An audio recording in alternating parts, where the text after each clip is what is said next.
everyone, I'm Jess. Welcome back to my YouTube channel.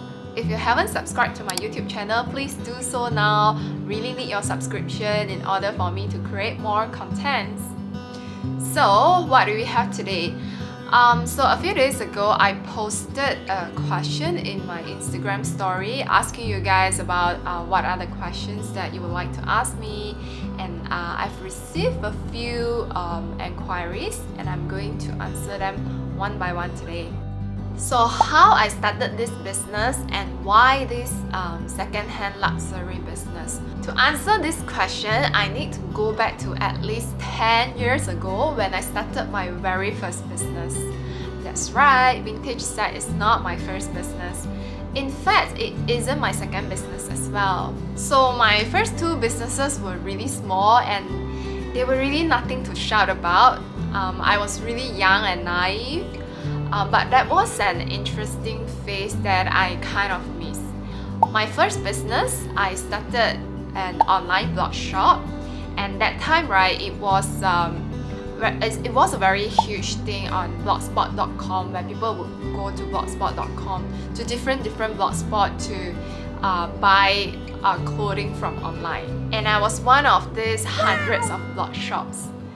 And then I stopped because I was entering university and I decided that, I really didn't have time to expand this, and then so I stopped. And then after a few years, my butt started to get itchy again and I went ahead to start my second business, this time with a partner, and my partner was a guy. Hanchong, if you are watching this, thanks for joining me for that very short phase. So my second business was the same. I was also selling clothing through online platform, but by the time, right, blogspot.com has already died down, and so we sold our clothing through Facebook. Eventually, I also stopped because it wasn't performing well, and I finished my degree and finally officially entered into adulthood and got a job. So, after such a long-winded introduction, what I really wanted to say is I have always wanted to become an entrepreneur, always want to create my own brand and run my own business. But of course, it took years to save up and also to accumulate experience from the corporate world. As for the why this reseller question, right? When I decided to start up a business, I was debating between two options. So one is this one, and another one is a food-related business.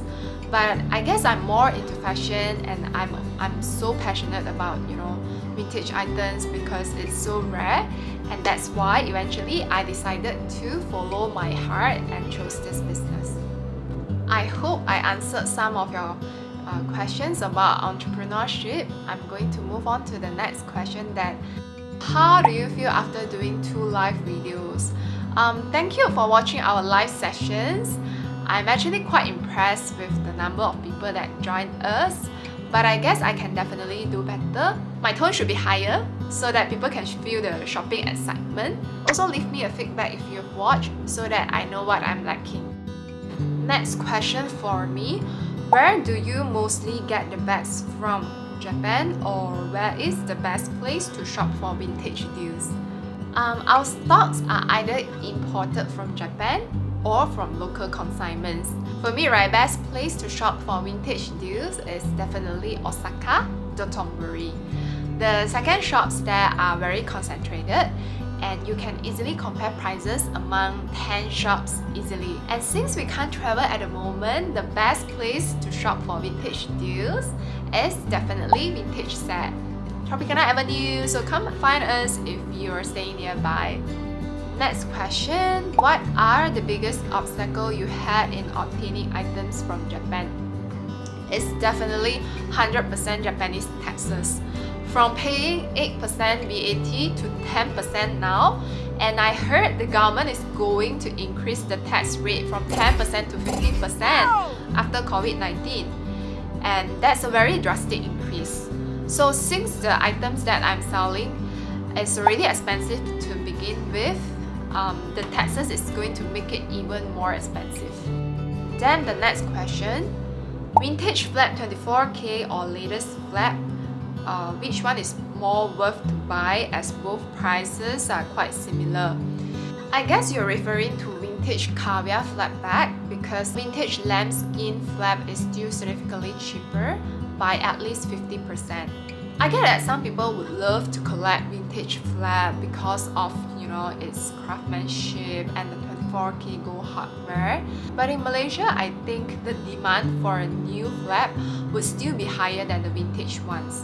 So whether it is worth it or not, whether you can justify paying so much for a vintage flap, it's really up to your personal preference. Then we are going into some personal questions. How old am I? I'm 30-year-old this year. It's not my birthday yet, so strictly speaking, I'm still 29, but turning 30 very soon. Yeah, time flies. Now the question, just want to tell you that you're super nice with a customer, even though I haven't bought from you yet. Thank you so much for the acknowledgement. And yes, I do customer service myself. I reply every customer. I serve those who comes to my shop. And to me, customer service is really important, and I'm happy that you feel that way, because that means I'm doing the right thing. Next, what is the biggest achievement by far that makes you want to pat your shoulder and say, I did it? If it is related to my business, right, I think it's definitely opening up this physical store itself. I started my business online without a physical shop, so that means I have to store all my bags at home. And I was staying in a tiny apartment. I really didn't have much space to store every bag properly, so it was quite chaotic, and I was just and my house was just super messy. And so from nothing to something now, to having a shop now, to be able to display every bag properly, and to meet and greet every follower, to me that's really quite surreal. I didn't expect, when I started this business, I didn't expect it to come this far. I didn't expect that I could eventually quit my job, and I didn't expect that by 30-year-old I can get my dream salary. And I definitely couldn't imagine that it was me who pay myself salary. Although I'm sure for someone this is nothing, but to me it's my biggest achievement. Where do you see yourself 10 years from now? Well, a decade is really quite long, and I'm not a person who plan super far ahead. Like, I'm the person who goes with the flow. Like, wherever life takes me to, I will just follow suit. So I can't imagine in 10 years where I'll be yet. But one thing for sure, I would like to see Vintage Sac to expand. So in 10 years time, I hope Vintage Sac is still going strong, and maybe we would have a few shops instead of just one shop. Moving to the very last part of this Q&A session, many of you asked about my personal collection, and I'm going to share with you guys today. First question, how many vintage designer bags you personally own? So I've brought all today to share with you guys. As you can see, I have 5 designer handbags, and I'm sure it's not a lot, maybe some of you would be disappointed, but yeah, truth is I do not own many designer items, and it's only 5 bags, but I love each and every one of them. So firstly, I have my vintage Chanel Diana flap bag. It's in beige color. I love this color. I think, right, vintage Chanel Diana flap bag is a design that goes really well with beige color, because it's very elegant. The design is so elegant that beige color suits it perfectly, and I really love it. Next, I have this Chanel medium classic flap. I've already made a video on this, so if you haven't watched it, click here and you can go watch it now. It's actually a gift from my husband. Thank you. And then I have this LV Crayon pochette. It's a very cute bag. It's so cute, I cannot. It's a very good everyday casual bag. It fits many things, although it's not a huge bag. It fits plenty stuff, and I love carrying it whenever I go for like cafe hopping and something casual. I think it's a perfect casual bag. And then this Celine Kelly bag. It's a super vintage item. I'm very glad I bought it, and I wouldn't sell it. Like, no way. Okay, initially when I bought it, right, it was meant for selling. Like, I even took photos to I've already even taken detailed photos of this bag thinking that I would like to sell it. But when I wear it on myself, I'm just like, oh my god, I cannot bring myself to sell off this bag. It'll be quite sad if I can't see this bag again, and that's why I'm keeping this myself, like, for, I don't know whether it's forever, but I'm not going to sell this off. It's such a baby. And lastly, this LV Chrysler.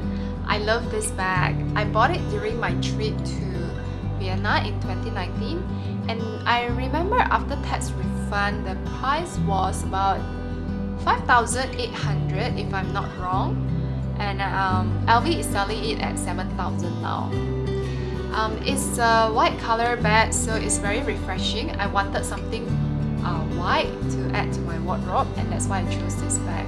So to me, right, it's quite a go-to bag because it's easy to match, and yeah, it comes with a strap, so you can actually carry it as a crossbody bag. I also got questions like, what is your favorite part about vintage bags and which is your favorite bags? About vintage bags, of course, why do I like vintage? It's always because it's very unique, it's rare. I don't see something like this in the market. Like, once you miss it, right, you can never even buy it back because where to get it, right?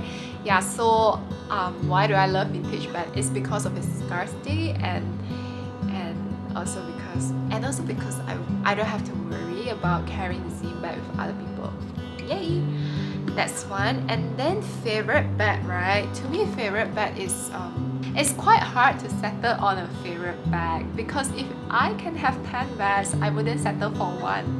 But out of the 5 that I own, the one that I love the most is probably the Chanel Classic Flat Bag, just because it's so classic and it's a gift from my husband. I will definitely cherish it for many years to come. Thank you for watching the Q&A session today. If you have more questions for me, please leave a comment below and I'll definitely get back to you. Thank you. Like, subscribe and share this video. Bye bye.